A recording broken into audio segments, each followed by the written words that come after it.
chapter 1, goods and services tax. So we know that this is the full form of GST. So we will know about what is GST.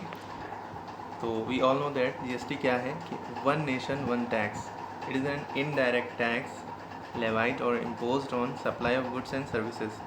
जो भी हम goods means होता है सामान, और services में जो भी सर्विस प्रोवाइड कराई जाती हैं, हाँ, तो जो भी हम सामान ख़रीदते हैं या बेचते हैं उस पर हमें गवर्नमेंट को जीएसटी देना पड़ता है. फाइनली ओवरऑल जीएसटी जो है गवर्नमेंट को जाता है, लेकिन ये अलग अलग स्टेजेस में बटा है. पहले समझते हैं, एक रियल लाइफ एग्जांपल इसका लेते हैं कि जैसे आप लोग 10 रुपये का रिचार्ज कराते थे पहले, 10 रुपये का कूपन रिचार्ज, तो आप लोग को क्या होता था, 10 के 10 रुपये नहीं मिलते थे.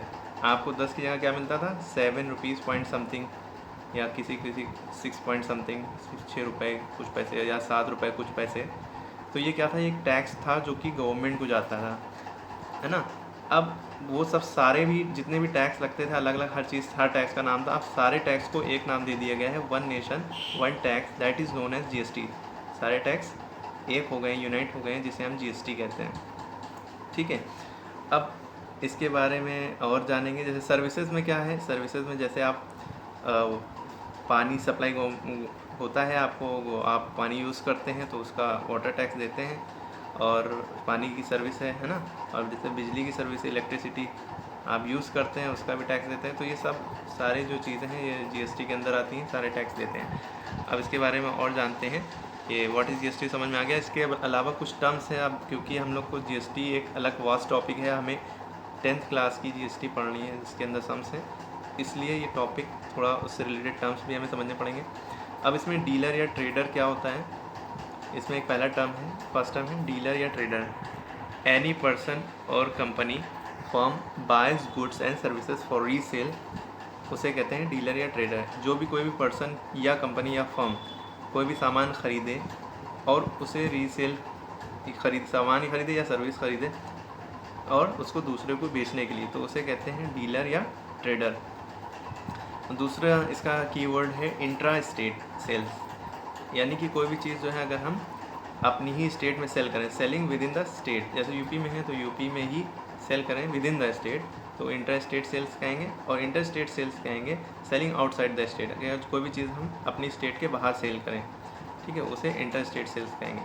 इसके अलावा इनपुट जीएसटी क्या होता है, ये एक चौथा कीवर्ड है. Input GST, GST paid by dealer to wholesaler. जो जीएसटी या अमाउंट डीलर जो है सामान ख़रीदते वक्त होल सेलर को प्रोवाइड करता है, वो इनपुट जीएसटी है. आउटपुट जीएसटी क्या है, जीएसटी कलेक्टेड फ्रॉम कस्टमर. जो जीएसटी कस्टमर से सेलेक्ट करें, यानी कि कस्टमर से लिया जाता है, वो जीएसटी आउटपुट जीएसटी कहलाता है. इसके अलावा और पॉइंट्स, उसके अलावा और अच्छे से जानते हैं क्या होता है जीएसटी. तो अंडरस्टैंडिंग जीएसटी. जीएसटी क्या है, अभी बताया, goods and services tax. Goods commodities like car, jewellery, mobile etcetera, जो भी चीज़ें हम, ये गुड्स मीन्स होता है सामान, कोई भी सामान उसका है, कार हो चाहे ज्वेलरी, जो भी चीज़ें हम, मोबाइल, जो भी चीज़ ख़रीदते हैं, तो वो सब गुड्स में आ जाता है. सर्विसेज जो बैंक हमें प्रोवाइड करता है, और हॉस्पिटल एक्सेट्रा एक्सेट्रा.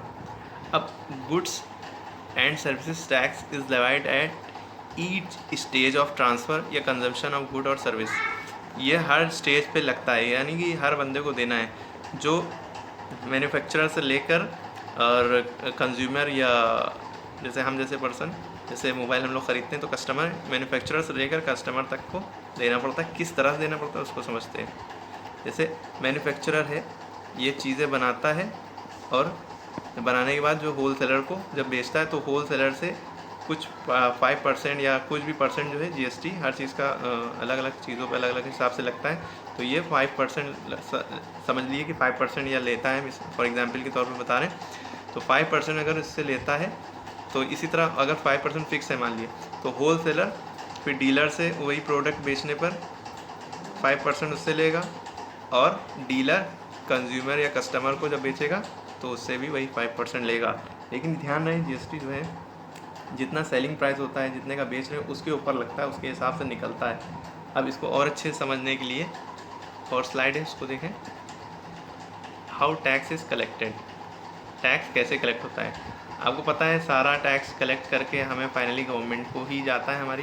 तो सबसे पहले क्या है, मैन्युफैक्चरर चीज़ें बनाने वाला जो रॉ मटेरियल लेके चीज़ें बनाता है, तो क्या करता है, उसने कोई भी चीज़ सपोज कर ली, फॉर एग्जांपल उसने मोबाइल बनाया और 10,000 का उसने होलसेलर को बेचा, है ना।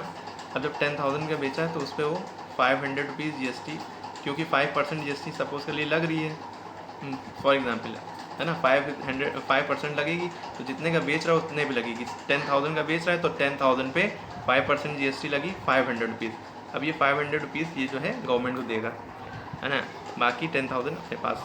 अब ये जब होलसेलर इससे लेगा, अब होलसेलर भी तो प्रॉफिट के लिए लेगा। अब सपोज कर लिया उसने 10,000 का लिया, वो 11,000 का बेचेगा, यानी कि अपना 1,000 प्रॉफिट ऐड करके वो बेचेगा।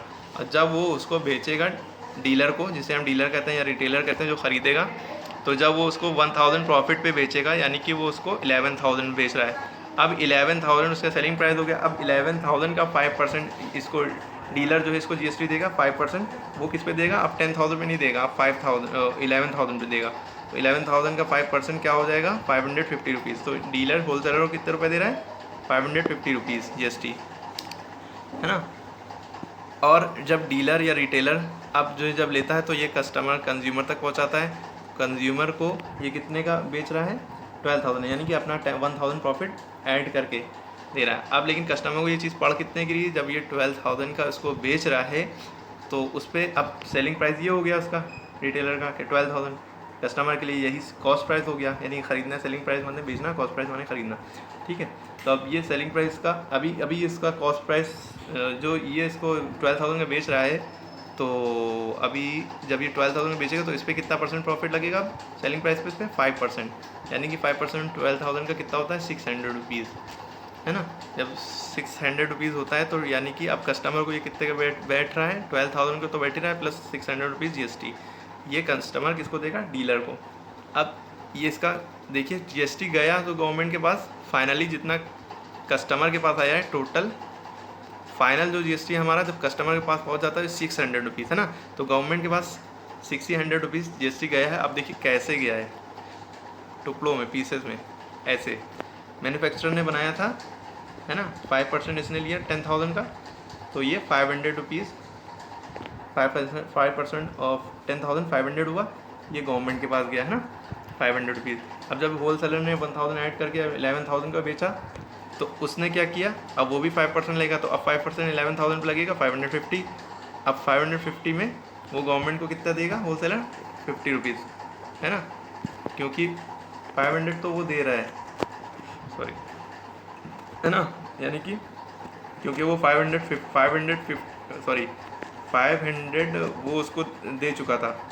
यहाँ पे हमें लग रहा है मिसप्रिंट, नहीं ठीक है, 500 उसने लिया उससे डीलर से, अब 550 डीलर से लिया और 500 उसको दिया था मैन्युफैक्चरर को, तो 550 माइनस 500 यानी कि 50 रुपीज़ इसकी जेब से अलग से ये गया। फिर उसके बाद क्या है, जब डीलर ने जो है कितने रुपए दिए, 550 एज GST दिए।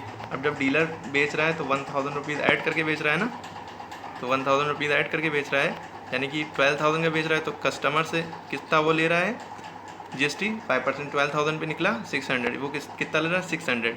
लेकिन जब ये 600 ले रहा है तो गवर्नमेंट को कितना दे रहा है, यहाँ मिसप्रिंट है, यहाँ पे 600 होना चाहिए, मिसप्रिंट सॉरी गलती से लिख गया, तो यहाँ पे 600 होना चाहिए। 600 में से 500 जाएगा, कितना बचेगा, सॉरी यहाँ पे कुछ कन्फ्यूज़न हो गई, यहाँ पे 600 होना चाहिए, 600 में से 550 जाएगा, तो कितना इसने दिया 50 रुपीज़, तो ये इसने जो है फाइनली 50 रुपीज़। अब लेकिन कस्टमर, अब क्योंकि कस्टमर को किसी को बेचना नहीं है तो वो डायरेक्ट गवर्नमेंट को नहीं दे रहा है, गवर्नमेंट को डीलर तक के लोगों को देना पड़ता है, डीलर रिटेलर। अब कितना देना पड़ता है ये देख ही लिया, है ना। टोटल अब अगर हम 50 और 50 और 50 तीनों को अगर ऐड करेंगे तो बस 500 और 50 तीनों को ऐड करेंगे तो 600 हुआ, जो कि फाइनल हमारा GST यहाँ पे कस्टमर को जो देना पड़ा था वही। तो गवर्नमेंट के पास टोटल का GST यहाँ तक पहुँचने वाला टोटल जो बनता है वो जाता है। आई होप थोड़ा समझ में आएगा, अगर नहीं समझ में आए तो इसको पूछ लीजिएगा, फिर से हम इसको दोबारा एक्सप्लेन कर देंगे। Thank you.